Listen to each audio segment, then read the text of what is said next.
Bismillahirrahmanirrahim. Assalamualaikum warahmatullahi wabarakatuh. Berita Al-Hijrah 15 September bersama saya Nazira Syariat dan jurubahasa isyarat Muhammad Amsyar Zamani. Dan berikut tajuk utama malam ini. Malaysia mempunyai peranan penting cegah Islamofobia.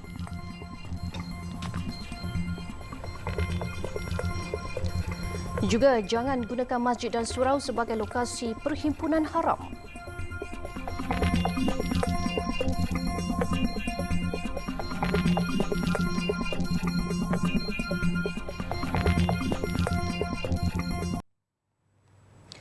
Malaysia memainkan peranan penting dalam usaha menentang Islamofobia, kejahilan dan kebencian terhadap orang lain.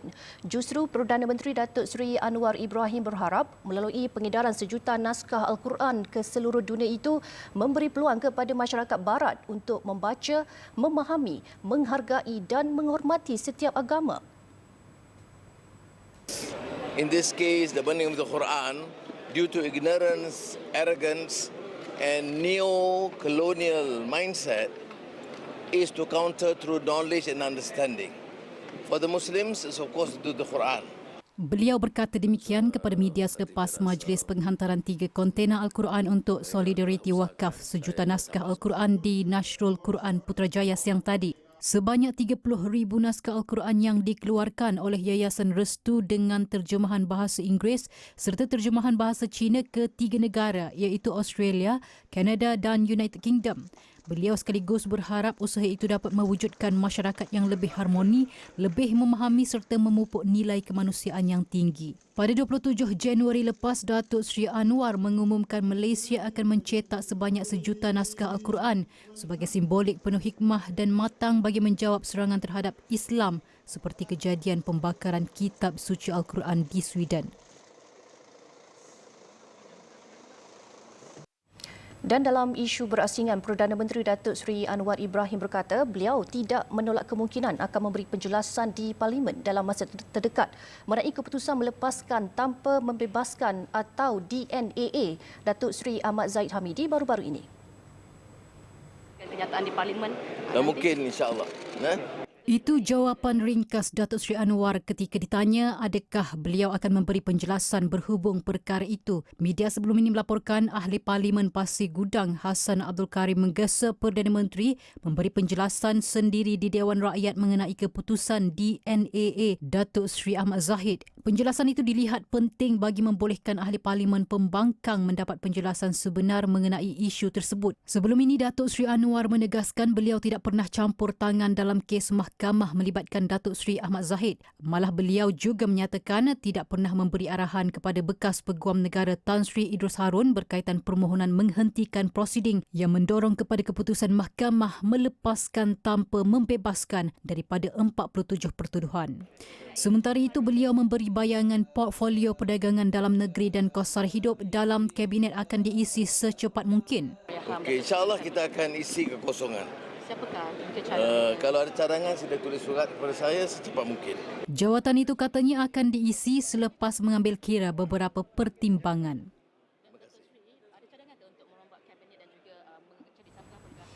Dan ini pula susulan perhimpunan yang dirancang di Ibu Negara. Menteri di Jabatan Perdana Menteri Datuk Dr. Muhammad Naim Mokhtar menyeru semua pihak agar lebih bertanggungjawab serta tidak menyalahguna masjid dan surau sebagai gelanggang pertelagahan politik. Beliau menzahirkan rasa bimbang terhadap kecenderungan pihak-pihak tertentu yang menjadikan masjid dan surau sebagai platform awal untuk berhimpun yang tentunya boleh mengganggu gugat fungsi masjid sebagai pusat penyatuan umat Islam. Selain itu, katanya apabila institusi masjid dan surau dilibatkan dengan kancah politik kepatian, ia akan menimbulkan ketegangan dalam masyarakat. Selain mencemarkan institusi masjid dan surau sebagai zon bebas daripada politik kepatian. Sementara itu, Jabatan Agama Islam Wilayah Persekutuan Jawi telah diarah untuk membuat pemantauan kepada masjid dan surau di wilayah persekutuan serta mengambil tindakan berpandukan lunas undang-undang sekiranya ada mana-mana pihak melanggar peraturan dan undang-undang yang sedang berkuat kuasa. Khutbah Jumaat di Selangor hari ini mengingatkan umat Islam bahawa fatwa tidak boleh dikeluarkan oleh orang biasa ataupun mana-mana pihak dengan sewenang-wenangnya. Lebih parah jika pandangan atau fatwa yang dikeluarkan itu dilihat mempunyai kepentingan peribadi tanpa meraihkan maslahah kesatuan umat Islam secara keseluruhan. Namun sekiranya perkara yang ingin dikongsikan adalah berkaitan pandangan hukum syara atau fatwa bagi sesuatu perkara yang masih samar dan belum diputuskan, tidak sepatutnya bagi kita sebagai umat Islam untuk mengeluarkan kenyataan atau fatwa sendiri secara terburu-buru dengan mendahului pihak berautoriti. Khutbah berkenaan tidak menyentuh mana-mana pihak, namun disediakan selepas baru-baru ini orang ramai tertumpu kepada pelbagai isu politik semasa. Ia juga menekankan perlunya setiap fatwa membawa kepada kestabilan dan keamanan sesebuah negeri atau negara. Di Selangor, sesuatu fatwa dikeluarkan bukan atas dasar pandangan seorang mufti semata-mata. Sebaliknya, dibuat melalui kesepakatan ahli jawatan kuasa fatwa negeri yang terdiri daripada alim ulama dan pakar. Faktor ketidakupayaan dan fisiologi juruterbang diketepikan sebagai punca nahas membabitkan pesawat Beechcraft 390 Premium One pada 17 Ogos lalu. Laporan awal nahas kemalangan udara Elmina yang dikeluarkan Kementerian Pengangkutan MOT hari ini juga memaklumkan kedua-dua juruterbang mendapat rehat yang cukup sebelum penerbangan dan tidak mempunyai masalah perubatan serius. Siasatan ke atas nahas yang mengorbankan 10 nyawa di Bandar Elmina Shah Alam pada 17 Ogos lalu itu dijalankan Biro Siasatan Kemalangan Udara AAIB. Laporan awal itu berkata pesawat berkenaan tidak dapat diselamatkan kerana magnitud daya nyah pecutan dan kebakaran selepas kemalangan. Dalam masa sama, laporan itu memaklumkan tiada bulu burung objek asing ditemui pada enjin kanan pesawat. Enjin sebelah kanan pesawat itu terpecah kepada 3 segmen yang berbeza, iaitu kipas, pemasangan sarung kipas dengan bilah tekanan perantaraan dan alat pemampat tekanan tinggi dan bahagian panas. Siasatan juga mendapati alat penghidup, unit hydromechanical dan kotak gear semuanya sudah tercabut. Bagaimanapun, injap tekanan rendah LP masih kekal sebahagiannya pada kipas yang terpisah daripada enjin. Sisa-sisa pemutar masih ada di tempatnya manakala injap LP terpisah dan dilihat terpusing ke arah bertentangan daripada arah putaran asal. Sementara itu, fail audio dan kotak perakam suara kokpit atau CVR pesawat Beechcraft 390 Premium One berjaya dipulihkan oleh makmal di Amerika Syarikat. Makmal L3 Harris Technology di St. Petersburg, Florida, Amerika Syarikat menjalankan pemulihan CVR pada 28 Ogos lalu selepas ia gagal dipulihkan di makmal Singapura. Laporan awal nahas Elmina yang dimuat naik di laman sesawang MOT menjelaskan fail audio daripada pesawat berkenaan yang dimuat turun kemudian diberikan kepada 3 agensi. 3 agensi berkenaan ialah Biro Siasatan Kemalangan Udara BSKU MOT, Biro Siasatan Keselamatan Pengangkutan TSIB Singapura dan Lembaga Keselamatan Pengangkutan Negara NTSB AS untuk dianalisis. Pasukan itu menyemak fail audio yang diambil dan membuat kesimpulan bahawa fail itu berjaya diselesai dan pemulihan data CVR kemalangan berjaya diperoleh. Video tular didakwa memaparkan penjualan minyak masak paket kepada warga asing tanpa kawalan di sebuah pasaraya di ibu negara hanyalah salah faham membabitkan pelanggan yang ingin membeli bekalan berkenaan dalam kuantiti banyak.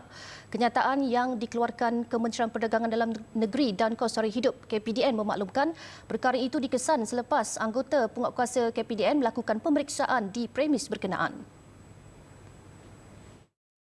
Menurut kenyataan itu, pihak pasaraya menghadkan pembelian minyak masak paket 1 kilogram bersubsidi maksimum hanya 3 paket sahaja bagi setiap transaksi. Namun ada beberapa pelanggan yang tidak dibenarkan membuat pembelian melebihi had terbabit tidak berpuas hati. Ketika proses pemulangan semula lebihan minyak paket terbabit oleh pekerja warga asing di kaunter pembayaran, video berkenaan dirakam oleh pemilik video tanpa mengetahui punca sebenar yang berlaku. KPDN berkata pihak pasaraya juga mengesahkan bahawa tidak berlaku penjualan minyak masak paket hanya kepada warga asing seperti yang didakwa dalam video tular tersebut. Pihak pasaraya juga sudah membuat satu laporan polis berhubung isu berkenaan.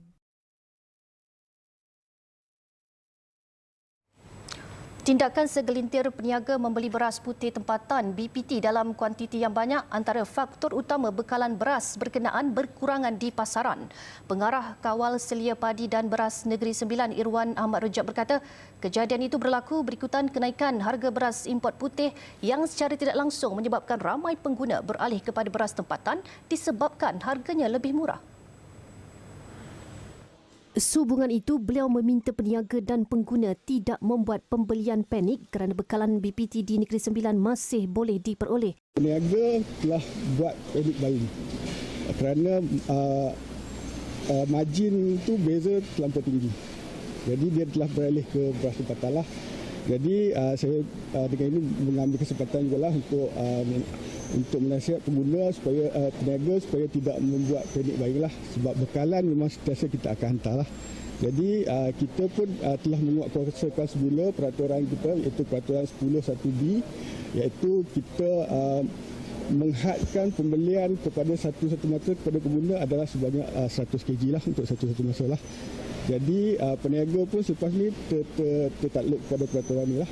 Setakat ini 6 aduan telah diterima yang kebanyakannya di Seremban berkenaan ketiadaan bekalan BPT, dan selepas pemantauan dilakukan sememangnya benar ia berlaku, namun ia telah diatasi.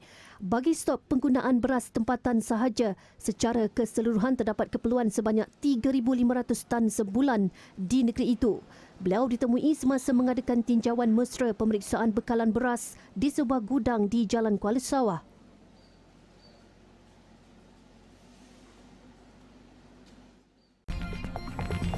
Empat beradik yatim piatu tidak mahu dipisahkan. Alhamdulillah, bertemu kembali.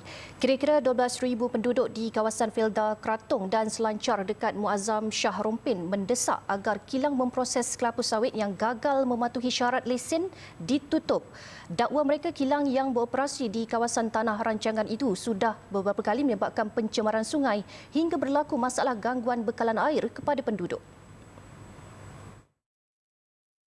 Pengerusi Persatuan Penduduk Taman Kratung Indah Muhammad Asri Ramli, 53 tahun berkata, pencemaran yang berlaku kali ini merupakan pencemaran yang paling teruk pernah berlaku.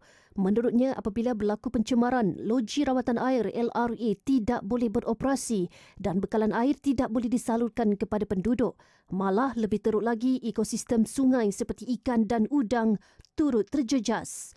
Ia mengakibatkan kerugian kepada penduduk, terutamanya mereka yang menjadikan Sungai Pukin sebagai tempat mereka mencari rezeki.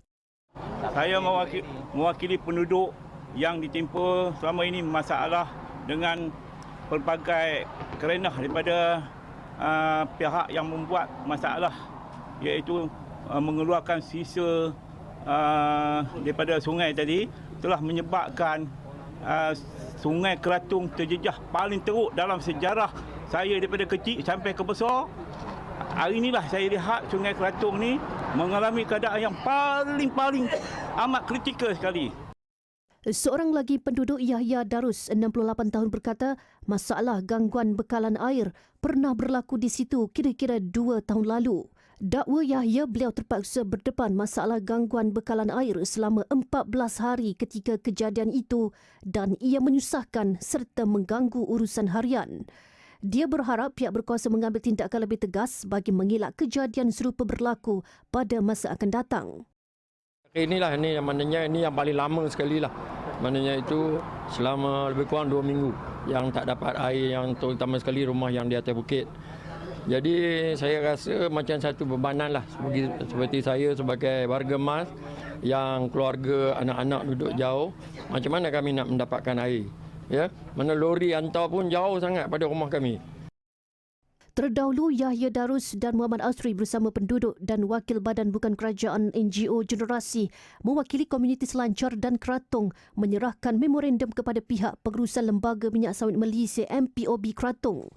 Penyerahan memorandum yang diketuai Ahli Dewan Undangan Negeri Adun Bukit Ibam, Nazri Ahmad itu meminta bahagian pelesenan MPOB mengambil tindakan tegas termasuk membatalkan lesen kilang yang tidak mematuhi syarat lesen ditetapkan. Memorandum yang kita serahkan pada hari ini dapat diambil tindakan serius oleh pihak EPOB. Selain daripada agensi-agensi yang lainlah yang kita juga mendesak supaya suatu tindakan yang tegas dan drastik bagi mengelakkan daripada isu pencemaran air sungai ini berulang pada masa akan datang. Terima kasih.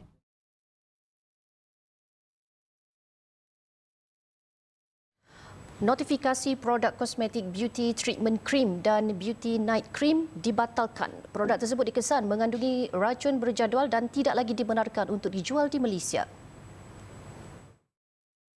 Ketua Pengarah Kesihatan Datuk Dr. Muhammad Razi Abu Hassan berkata produk Beauty Treatment Cream dikesan mengandungi racun berjadual jenis hydroquinone, tretinoin dan beta-metason 17 valerate. Manakala Beauty Night Cream dikesan mengandungi racun berjadual jenis merkuri dan beta-metason 17 valerate. Produk yang mengandungi hydroquinone, tretinoin dan beta-metason 17 valerate adalah ubat yang perlu berdaftar dengan pihak berkuasa kawalan dadah dan hanya boleh digunakan dengan nasihat ahli profesional kesihatan. Manakala merkuri dilarang di dalam produk kosmetik boleh menyebabkan kerosakan pada buah pinggang serta sistem saraf.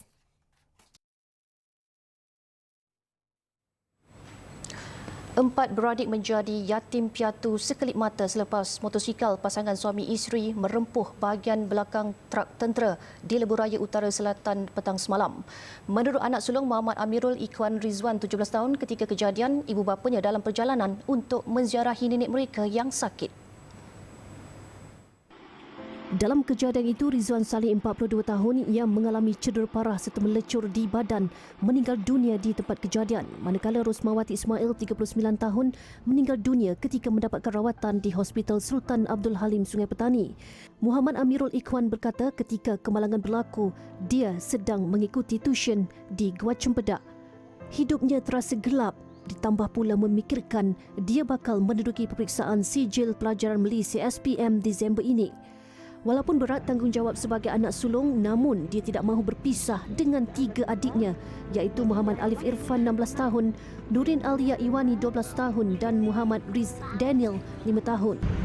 Untuk jaga adik-adik, insyaAllah kalau untuk mendalamkan untuk SPM doktor ni, kita akan usaha juga. Untuk adik-adik macam adik ni yang kecil lah, kira untuk adik tak ada masalah, saya nak jaga apa masalah, kira adik-beradik pun main tolong. Kira akan usaha sebaik mungkin untuk jaga adik-adik. Tak ada masalah apa dalam segi pelajaran, makanan, minum, rumah. Biar memudahkan untuk bagi adik-adik yang dirawat. Adik tak mau pisah dengan mereka semua? Kalau boleh memang tak boleh pisah sebab cara ibu dengan bawah. Kalau contoh macam mana pun sekali, duduk dengan adik-adik, duduk dengan adik-adik family. Memang kami duduk dengan adik family sebab memang adik-adik dia kecil. Memang saya dengan adik je kau. Makan, minum, pian tak sekolah ke apa semua, saya urus. Muhammad Amirul Ikhwan yang juga pelajar Sekolah Menengah Kebangsaan SMK Batu Lima Gurun berkata dia akan sentiasa ingat amanat ibunya supaya menjaga adik-adik dengan baik dan sentiasa menjaga solat 5 waktu. Pernah ada abang dah macam info kata macam dah macam nak gaya-gaya nak pergi. Dia suruh katakan suruh jadi anak yang soleh, anak yang baik. Cukup dah. Tu orang kata untuk ibu Naya ni kira kena jadi kuat sebagai masulung. Terdahulu dia ditemui ketika menunggu jenazah kedua ibu bapanya di Jabatan Forensik Hospital Sultan Abdul Halim siang tadi. Jenazah ibu bapanya akan dikebumikan di tanah perkuburan Islam Masjid Kampung Segantang Garam Merbuk selepas bedah siasat yang dijangka selesai lewat petang hari ini.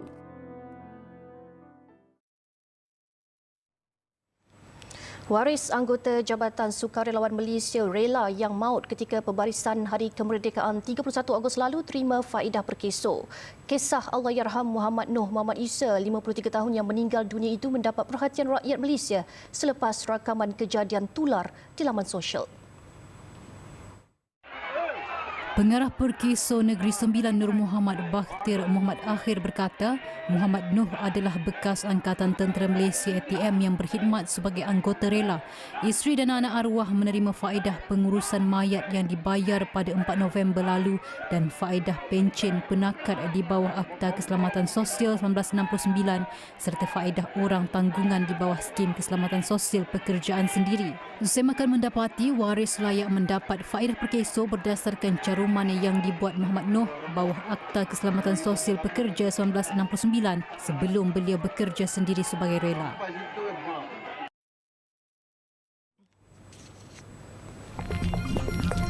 Penyelamat kesan ada mangsa masih hidup. Pasukan penyelamat mengesan mangsa yang masih hidup di bawah runtuhan 4 hari selepas ribut Daniel melanda bandar pelabuhan Derna di Libya. Bencana itu setakat ini meragut lebih 11,000 nyawa dan disifatkan banjir terburuk pernah berlaku pada abad ke-21. Video yang dikongsi AFP memaparkan pasukan penyelamat cuba berkomunikasi dengan mangsa terselamat untuk mengesan kedudukannya. Mangsa juga diminta untuk menggerakkan tangan. Ya ibadallah, حرك ايدك لو تسمع فيا خربش ولا خبط. خربش، حرك ايدك شويه بس. حرك ايدك. Sehingga hari ini, usaha dipergiat untuk mencari mayat mangsa yang dihanyutkan arus deras. Setakat ini, lebih 10,000 penduduk dilapor masih hilang. Dalam bencana Ahad lalu, banjir yang disifatkan seperti tsunami itu telah menenggelamkan beberapa bandar di timur negara berkenaan. Lebih dahsyat, banyak mangsa dihanyutkan ke laut manakala 2 empangan serta 4 jambatan runtuh sekaligus menenggelamkan sebahagian besar kawasan kejiranan. Semalam, media melaporkan angka kematian akibat banjir besar itu dijangka mencecah 20,000 orang. Sementara itu, Pertubuhan Bangsa-Bangsa Bersatu PBB rayu bantuan berjumlah $71 juta Amerika bagi menampung keperluan mendesak kira-kira 250,000 penduduk. Ratusan polis dikerah bagi mengawal rusuhan di Kota Batam yang tercetus akibat bantahan terhadap rancangan zon ekonomi di Pulau Rempang, Indonesia. Penunjuk perasaan bertindak agresif dengan menyerang pasukan keselamatan menggunakan parang dan batu. Projek pembinaan kilang kaca yang dibiayai China itu dibantah penduduk memandangkan pembangunan itu akan menyebabkan 7,500 penduduk berpindah. Polis di wilayah Kepulauan Riau mendakwa seramai 200 pegawai dari unit polis rusuhan Brigade bergerak dihantar ke lokasi rusuhan. China telah membiayai projek infrastruktur dan sumber dalam ekonomi terbesar Asia Tenggara dan pelaburannya sebelum ini juga menyebabkan kekacauan termasuk insiden rusuhan maut di Pulau Sulawesi Januari lalu. Indonesia memperoleh janji pelaburan bernilai $11.5 bilion Amerika Syarikat daripada Xinyi Glass Holdings iaitu sebuah syarikat pengeluar kaca terbesar dunia untuk membina kilang dalam lawatan Presiden Joko Widodo ke bandar Chengdu di China pada Julai. Lebih 1.5 juta masyarakat Muslim di Zanzibar, Tanzania terus dihimpit kemiskinan. Dana yang sepatutnya bagi menyediakan kemudahan asas untuk keselesaan dan kegunaan orang Islam di sana didakwa terlalu sedikit. Dan lebih menyediakan, mereka perlu mencari sumber kewangan sendiri bagi menyediakan kemudahan seperti masjid, surau serta sekolah agama di negara tersebut. Prihatin dengan nasib saudara seagama di sana, Setiausaha Agung Muzdalifah Charitable Organisation Farouk Hamad Khamis berharap agar pihaknya dapat menjalinkan hubungan kerjasama bersama beberapa badan bukan kerajaan NGO di Malaysia untuk membantu umat Islam di sana. Jelasnya menerusi kerjasama tersebut, beliau percaya banyak projek pembangunan untuk kegunaan Muslim di Zanzibar dapat dilaksanakan. In Zanzibar, we are lacking so many things as we are Muslim. We need to have some support from different countries, from different Muslim countries like Malaysia, to have a partner on board with us so that we can implement some projects in Zanzibar. For example, building the mosques, madrasa, supporting the orphans, supporting Ramadan, during Ramadan, Qurban, so that we can help some Muslim in Zanzibar and poor Muslim and the orphans. Tambahnya, di sana juga terdapat lebih 2,000 anak yatim yang memerlukan pendidikan. Namun disebabkan masalah kewangan dan fasiliti persekolahan yang terhad, ada di antara mereka yang terpaksa melupakan impian tersebut. Dalam pada itu, pihaknya amat mengalu-alukan kedatangan NGO Malaysia ke Zanzibar untuk melihat sendiri kesusahan yang dialami masyarakat Islam di sana. Justru beliau menyeru supaya lebih banyak NGO Malaysia dapat bersama-sama membantu mengeluarkan umat Islam di Zanzibar dari kemiskinan. Kedatangan Islam di Zanzibar dipercayai bermula pada abad ke-10 dan ketika ini terdapat sekurang-kurangnya 99% penduduk di pulau berkenaan adalah beragama Islam. Beliau ditemui berita Al-Hijrah selepas membuat kunjungan ke TV Al-Hijrah siang tadi.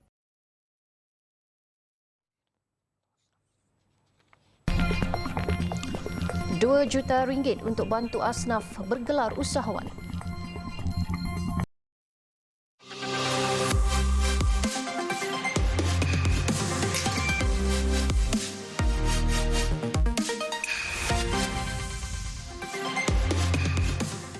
Majlis Agama Islam dan Adat Melayu Perak Maib memperuntukkan hingga RM2 juta setahun menerusi program pemerkasaan ekonomi asnaf atau Proper A bagi membantu golongan asnaf keluar daripada kepompong kemiskinan dengan menceburi bidang keusahawanan. Pengurus Besar Bahagian Agihan Zakat Maib Rohizan Omar berkata, seramai 1,667 asnaf menyertai program tersebut sejak ia dilaksanakan pada 2016 sehingga kini. Daripada jumlah tersebut, kira-kira 90% golongan asnaf yang terlibat dengan Proper A ini berjaya keluar daripada kemiskinan dan sudah mula membayar zakat.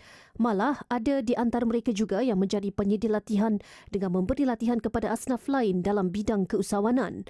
Rohizan berkata setiap tahun seramai 200 hingga 300 asnaf terpilih perlu menjalani latihan selama 6 bulan mengikut bidang tertentu seperti spa dan kecantikan, kulinari dan pastry, urutan dan refleksologi, tanaman cendawan tiram, penternakan ayam kampung dan pembuatan pusara. Setiap peserta akan diberikan modal perniagaan sebanyak RM10,000 meliputi kos latihan dan pemberian peralatan mengikut bidang latihan yang disertai. Penyedia latihan yang merupakan pengurus di Alam Spa, Roziah Muhammad Zainuddin berkata, tahun ini seramai 20 orang terpilih menyertai latihan spa kecantikan dan perbidanan selama 6 bulan. Baik, sekian untuk malam ini. Saya Nazira Syaringat dan Jurubahasa Isyarat Muhammad Amsyarul Zamani. Satukan ummah dengan ilmu bagi memperkasa Malaysia Madani. Assalamualaikum dan selamat malam.